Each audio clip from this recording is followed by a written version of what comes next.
Каримов атындағы Ташкент эл аралык аэропорту азыр президент Садыр Жапаров менен биринчи айым траптан түшүп келе жатат. Аны Өзбекстандын президенти Шавкат Мирзиёев жана Өзбекстандын биринчи айымы өзү тосуп алууда.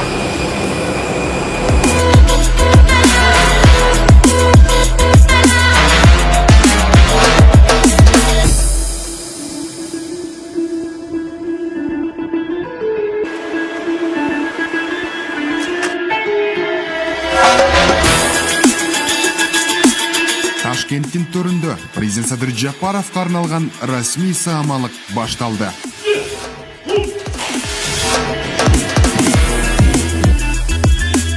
Салт боюнча делегация мүчөлөрү менен саламдашкан соң агрардык эки өлкөнүн алакасын жылдырган министр менен Азил Чынар аралашмайек. Когда в свое время хотели кого-то сработать в Советский Союз, ставили его куратором сельскохозяйства.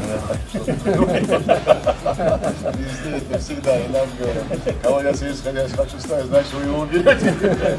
Нет, наоборот, повысим. Так что не переживай, сельскохозяйство тоже. Сейчас же у нас реформа, трансформация. Шавкат Мирзиёев Кыргызстандын тышкы саясаты талаптагыдай экенине ынанды көрүнөт. Все нормально, да? Договорились, Ал эле дейсизби, бул министр маданий кызматташтыктын да майын чыгарып жатат өңдүү. Моя родина знакомая катнашты, минадар болду. Жакшы өтөт. Ал эми Кыргызстандын жаңы транспорт министрине болгон ишеним чоң. Поздравляю, я услышал. На нас возлагается тяжелый, но с вами много, дороги должны строить. Самое главное, Кыргызстан, Өзбекстан, Кытай.